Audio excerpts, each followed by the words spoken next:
things that will mitigate bias in your sectors? For me, I want to give key message, and I'm talking from a perspective of women. Two things, okay? From women's perspective, take charge. Take charge of your own careers, of your own financials, of the way you grow. Okay, this is nobody's going to serve it on the platter. You have to take charge. Okay, that's one. Second message that I want to give to corporate is work on the mindset.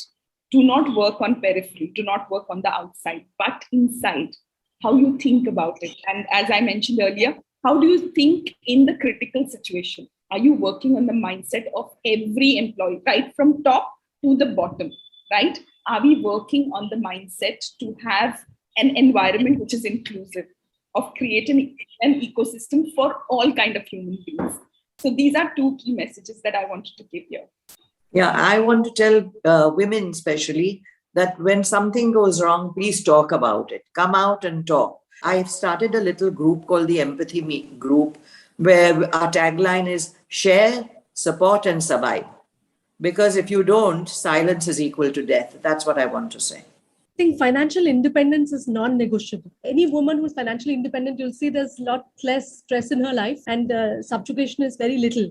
To how to get rid of these biases, you take charge, you make that difference, be the boss, own the money, and you will see that the next generation will automatically do it. Like Smita said, I also come from a family where both my mother and mother-in-law are the ultimate authority in terms of taking money decisions.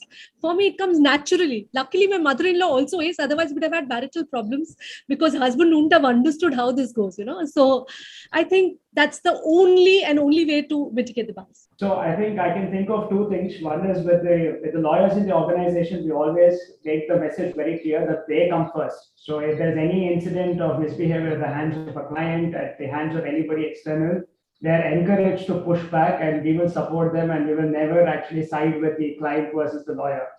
And the other way of doing it, I think whenever we do build our policies for our clients in terms of gender equity, we always encourage them to try and see how it improves productivity, because that's the reality.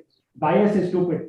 So I think if that message can be sent across, and if organizations can help understand that a safe, healthy working atmosphere translates to productivity, I have also seen that their acceptance towards some of these initiatives is much more aggressive. So I think as long as we're able to kind of keep this message of employees first, and also keep the message of ensuring that lack of bias is seen as an aid to productivity, I think that's one way of addressing it. Bias is stupid. Speak out, share, take hold of your lives, of your finances. Financial independence is non-negotiable.